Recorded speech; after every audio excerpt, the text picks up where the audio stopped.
A few weeks ago, I was looking forward to eating some leftover Thanksgiving turkey. I asked my daughter to bring me home some cranberry sauce. I told her I liked the kind with the berries in it. She brought me home a can. It was a well-known brand. When I opened the can, I noticed it was half full of jelly.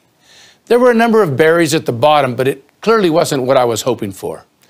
A few days later, we still had some turkey that had not been eaten, but we'd used up all of the cranberry sauce.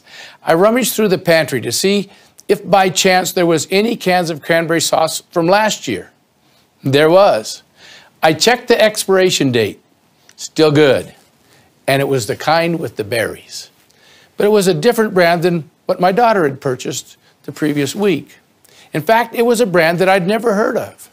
When I opened the can, I noticed it was cranberries from top to bottom. I thought, aha, I'll bet it's a privately held company. I went on the internet to check.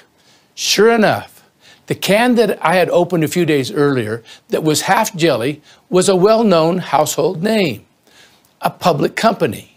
The new can, which was full of cranberries, was a totally different eating experience. Like I said, I like the berries. I was curious enough later that week that I made a special trip to the store just to buy cranberries. The turkey was all gone and I didn't need any more cranberry sauce, but I wanted to check out my theory. I found the two brands of cranberries and purchased them and brought them home. I opened both cans, like I suspected. The publicly traded company, the household name, the one that was the most expensive brand, was the lowest quality with half jelly. The other brand, a privately held company, certainly was far better quality, solid berries from top to bottom, and a much tastier product. Why would that be, you might ask? Why would the publicly held company produce the product with the lowest quality and the highest price? If you're paying attention, you already know that it's almost always that way, and for good reason. Public companies are driven by stock price. Their executives are paid bonuses based on the stock price. In fact, the CEO, the vice president of marketing, directors of marketing, and so forth, usually receive stock as part of their compensation. So it's to their advantage to get the stock price up. Most of these executives don't plan to be at their company very long. 5 years is about the average for an executive to stay at any one company before they move on to the next company.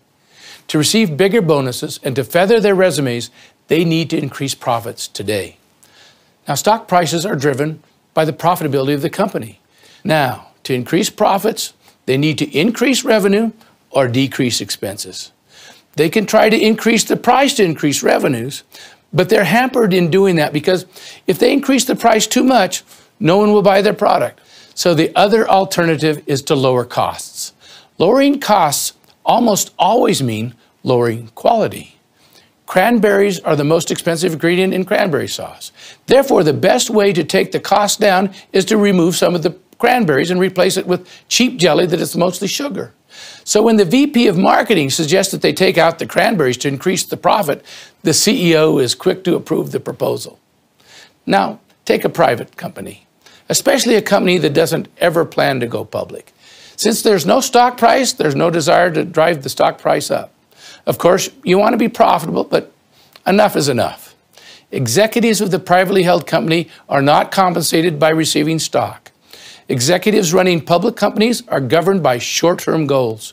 Privately held companies can afford to focus on long-term goals. Their growth strategy is often to increase the number of customers buying their product. They know that quality will do that. It might take time, but quality is always the answer to improving the amount of customers you've got buying your products. Now, Melaleuca is a privately held company. We don't worry about stock price. We focus on our mission of enhancing lives. We want Melaleuca to be known for quality, safety, and taking care of the environment. We've created products that help people live longer, healthier, more vibrant lives. We're debt-free and profitable. We've defined ourselves as a growth company. In other words, our objective is to grow to impact more lives next year than we did this year. When I leave this earth, I want to leave a company with a stellar reputation of enhancing lives. Now, we don't sell cranberry sauce, but if we did, we would not take out the berries to increase our profits.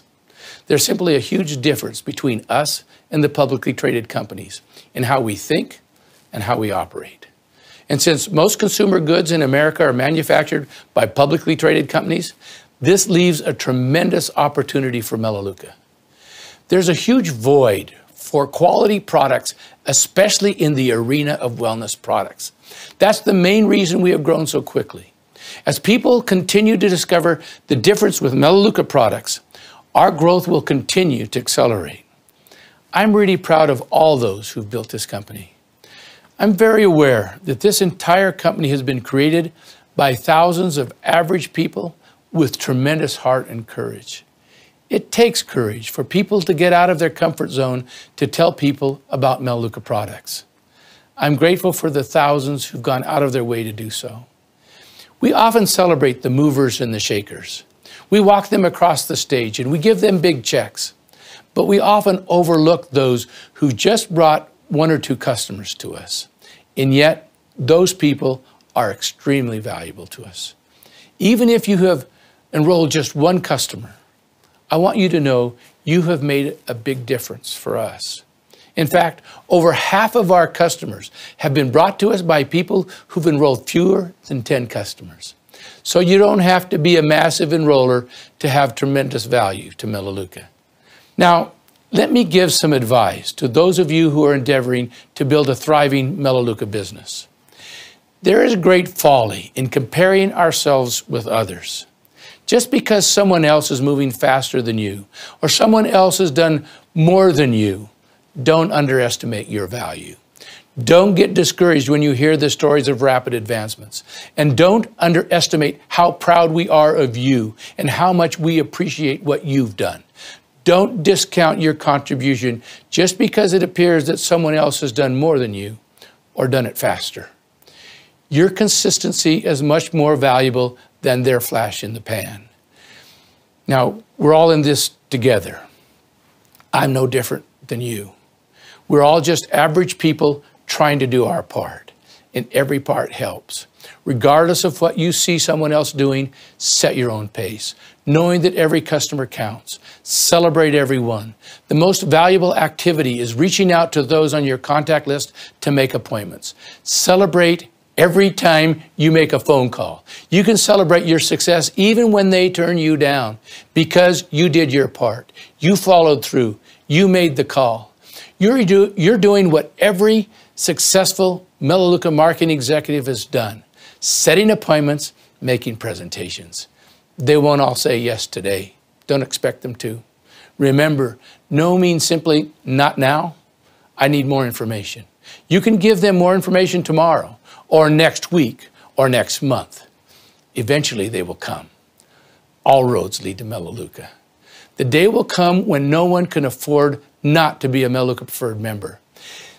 They can't find these kinds of products anywhere else. They need us. They need what we have. If they don't enroll today, it's simply because they simply need more information.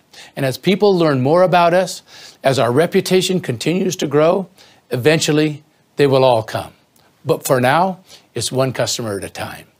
Celebrate every tiny success.